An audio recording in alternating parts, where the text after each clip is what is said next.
them that love God, to them who are the called according to his purpose.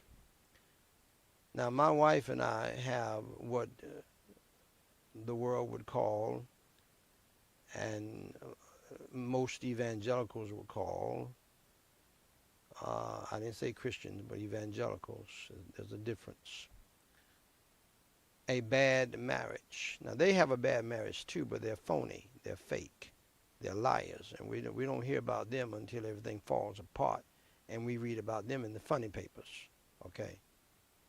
These liars, they're in the church, they're phonies. They look good, they talk good, they talk a good game, they got their smile down pat. In the words of Niles uh, Crane, when he was approaching his future wife, he would say, "Okay, now," and they'll be at a party. "Okay, now is this your party smile here? Is this real?" We need to ask some church folks that. Woo! We need to ask some church folks that. Okay, now is this your church, little grin, or is this real? Seriously, okay. See, I was raised up in in that kind of foolishness, and I told my wife, and this is what some of you people need to do, you young people, before you get married. You need to do some prenuptial things. God to them who are the called according to his purpose. And we're going to hear what Dr. Guzik has to say about that.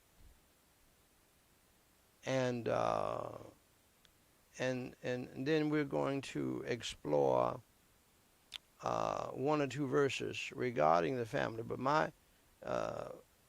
my main point I want to say to you tonight, young people and couples,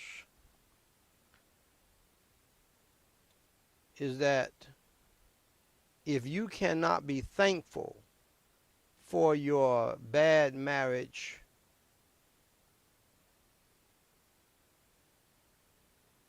then that marriage is not going to last. When I say thankful, I'm talking about thankful to God. I mean, I'm not saying you're being thankful just to each other. I'm talking about being thankful to God. Because there are things built in a marriage. Number one, you need to be thankful to God because God is sovereign.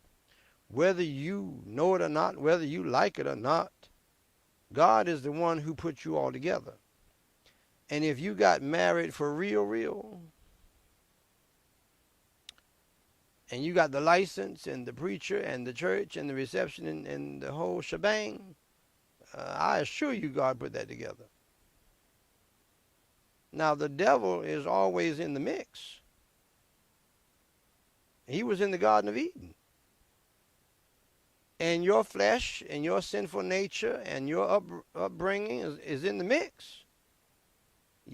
But you can't blame your bad marriage on God like so many of you do. Oh, I married the wrong person. And they saying the same thing about you. But what happened to this wonderful wedding you spent $25,000 on? And this wonderful